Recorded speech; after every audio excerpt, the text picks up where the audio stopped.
little, and I didn't let her have battery toys. I believe a child's battery's up here, and I wanted her to use her creativity and her mind. But back then, the only chalk that existed were the little thin sticks that came out of China, and they were dusty and dirty and stained and broke, and they were full of lead. So I went to a place called a library, nothing online back then, and I started to research how to make chalk. And I came up with this phenomenal formulation that's never been duplicated. And I introduced Sidewalk Chalk to the world. I grew it to 5 factories, 3 in China, 2 in the US. I was one of the first Western women to go to China in the 1980s. It was a trip of a lifetime. We sold to all the mass market, brick and mortar. I sold Walmart chain wide when they had 66 stores. And I had to get this newfangled thing called a fax machine to accept their orders. Then on February 9th, 1990, the company had exploded. We had 72% global market share, and I sold it to the world's largest toy company. And then we put together the 6-person launch team to bring Power Rangers into our distribution system, and it went to $1 billion in 14 months. So that was kind of the okay. So that was just like you almost, it was like like just something common that you just said.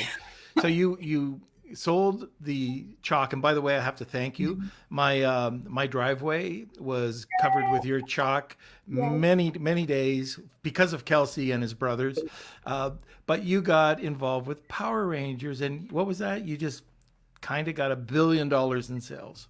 In 14 months. In 14 months. They opened 9 factories around the world. It was the craziest of times. All those buyers that I had worked my tail off to get a phone call to, they were now calling me begging for product, which we didn't have enough. But I learned a lot. I learned so much about consumer buying habits and demographics and how to find the right colors and the right packaging, all the old-fashioned way. The next product norm that I brought to market, again, filled a need. The gel-filled wrist rest that goes in front of the keyboards and the mouse pads. I invented that product, and I licensed it globally to Case Logic out of Boulder, Colorado, and they took it national. Then I did products for companies in Montreal and Cambridge, England, and Germany and Europe. I helped a lot of people bring their products into the American market. So I was on top of the world until I fell off. I developed a deadly MRSA staph infection in the lowest part of my spine.